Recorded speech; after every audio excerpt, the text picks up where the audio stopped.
Adventures. Today we are out part 2 to the DIY $100 fishing boat. We're going to be putting on the trolling motor and a bunch of other crazy stuff. I promised y'all that if we could get over 500 views on that video that we would be making a part 2. And that video is already over 1.2 thousand, more than doubled how many we were going to say to make this part 2. So I want to thank y'all so much for that. Okay, so real quick, we're going to show you a tour of the DIY $100 fishing boat 2.0. We have got our little Minn Kota, actually not little, it's pretty powerful, Minn Kota trolling motor hooked up to a big 12-volt battery. Then in the front, we set a trolling motor if we could hit 500 views, but we're going even further than that. We have got my little hummingbird depth finder. That is going to be crazy. Then we got a bunch of tackle. We got the GoPro here to film, and then we got 3 different rods we're going to be taking out. I'm so pumped up. We got the old Hudson Fishing Adventure logos on there. And we actually did not end up registering this boat because today we're going to be fishing out on my buddy's 25-acre private lake. And what makes a lake private is when a body of water is all on one piece of private land. If it's a contiguous waterway, which what a contiguous waterway is when it goes a body of water that goes through multiple properties, then that makes it public.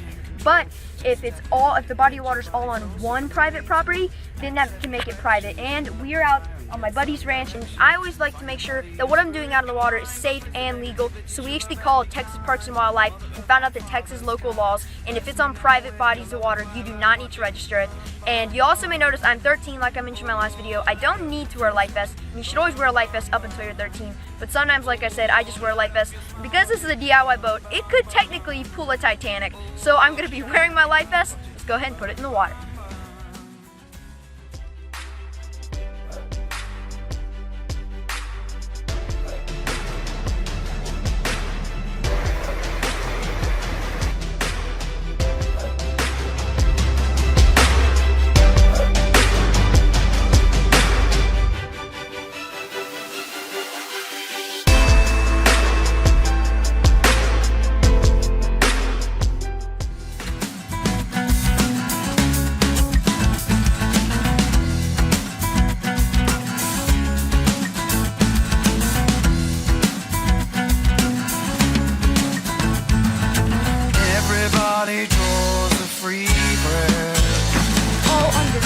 Is it? Well, that took a lot longer than we thought. We didn't film a ton of it from the phone. We got some on the GoPro, but we didn't realize how difficult it was going to be with the trolling motor. I finally got on. I'm soaked in ice water up to my knees. Well, we're going to go fishing nonetheless. Everybody draws a free breath. Everybody draws a free breath. Got him. First cast, y'all. Everybody draws a free breath. First cast. This is the first fish, actually, on the DIY boat. A healthy, looking little bass. Gonna unhook this guy real quick. There we go. First fish. He's released. Oh, this is so sketchy. I can see the fish right under my freaking boat. Oh, got him. Got him. Yes. Oh, crap. Yes, you guys. Yes. Yes, you guys. Fish number 2 on the DIY freaking boat. Fish number 2 on the DIY boat. Whew. Got him. Yes. Yes. 2 fish in a row. Look at that tiny little bass. Oh god, this is a good pet bass for the backyard bass pond. And if y'all were wondering, we actually cut the pet bass from this thing. Wait, makes sense, right? There we go.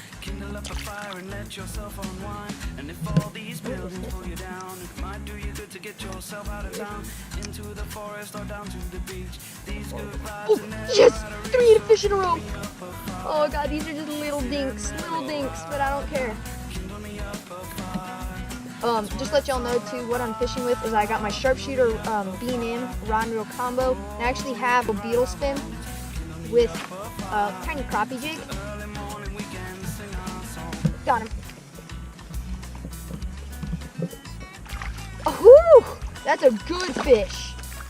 That's probably the best one we've caught so far. For this pond, that's a freaking pounder. Oh, that's a good fish for this pond. tail on my jig. I gotta re-rig there. Woo! Number, I think that's 5. 5 already? We've been out here for 20 minutes, maybe. Secret lure, this is a little Mr. Crappie, 2-inch joker. Yeah, I got 3 bass in a row and I just got a good one. Got him. Yes. Yeah. Another tiny little guy. Yeah, it's tiny. Another tiny little guy. But still, I believe, I could be wrong, I think that's like fish 6 already. On the DIY $100 fishing boat, part 2. Little dinker. And just to let y'all know, we did, you probably noticed, it's a $100 DIY boat. Oh, fish it while I was talking. It's a DIY $100 boat. How'd you get a trolling motor and a battery and a depth finder? So I actually have a little Pelican boat, and these are all parts that just kind of screw onto it. Trolling motors and stuff screw on. Hey, that's not good. That's not good enough. But anyways, these are pieces of the boat that we had off my other little Pelican boat. That wasn't a budget boat. So technically we're still in the $100 boat. Got him. Just talking, catching fish. But these are all parts that we had off my other boat. So we didn't go over budget really. I'm wondering if there's smallmouth in here. I don't think I've ever caught a smallmouth in here. But there we go.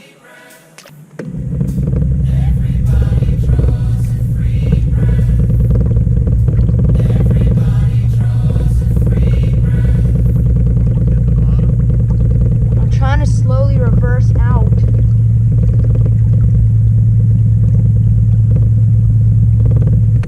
The trolling motor is like 100% grass. Shallower than my boot, but it's still, I'm worried once my weight's on it, I'm gonna just fly under. I mean, no matter what, I'm wet, so it doesn't really matter. Put that up now. Okay. Just jump off, I guess? Yeah, jump off and trust it. And if you get wet, you get wet. Let's go. It should click. Yeah. Technical difficulties. The motor, well, not necessarily the motor failed, but the motor got cracked up with algae. So I'm now standing about waist deep. Now I'm trying to use a dead cattail as my stepping stool. That's awesome. And trying to get back onto the DIY boat. And my boot stuck. Okay. I'm doing this for y'all. All the people that have subscribed, shared my videos, commented, liked. This for you guys. All for you. Anyways, while we are working our way out of this, now's the time that I'm going to give a big thanks and shout out to Doug and Bill for letting me come out and fish their beautiful pond. But I have my wicked-r custom rod that Doug got me. Same guy who's letting us fish out here today. Big thanks to you, Doug, for doing that, letting us come out here and fish, letting us test out a possible Titanic in your pond, and a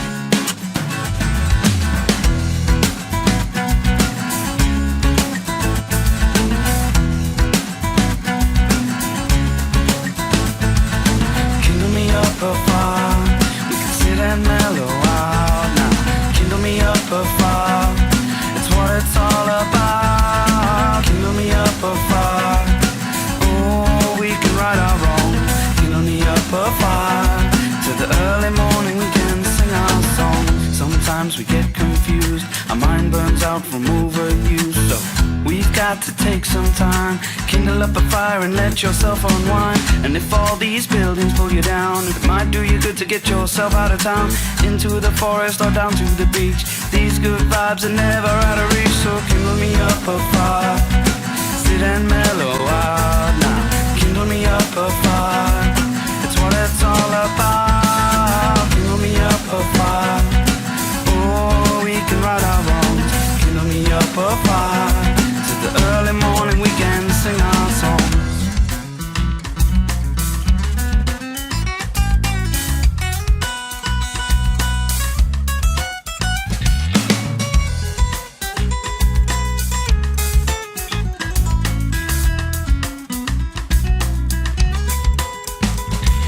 There's an energy within that we all can control.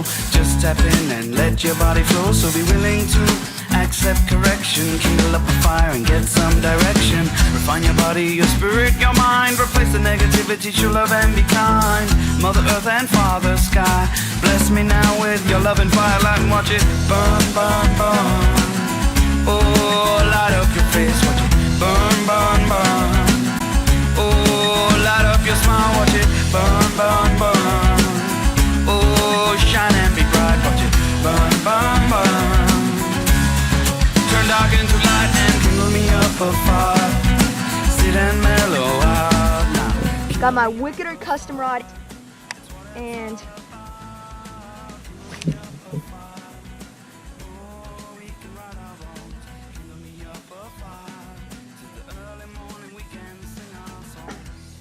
this is so bad. I'm reeling in a whopper popper on my wicked-r custom rod. Not what I intended to be doing today.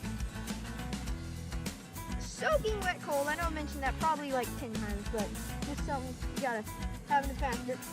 Trolling motor's broken, and I'm reeling myself in. Well, you guys, that was quite the adventure. Probably the biggest dirty mission I've ever been on. It kind of worked, somewhat, sort of. We caught quite a lot of fish, really awesome. The trolling motor kind of worked. It failed a lot, and it just got caught in a lot of algae. We got it all fixed, barely made it back. This battery's about to die too.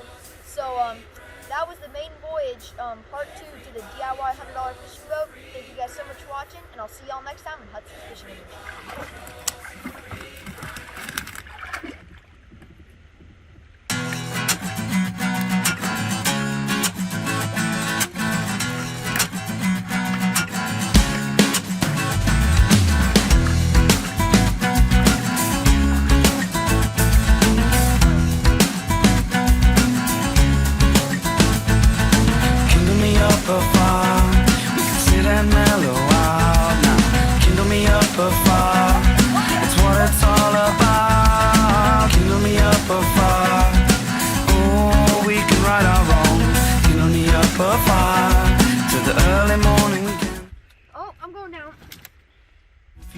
Our mind burns out from overuse, so we've got to take some time.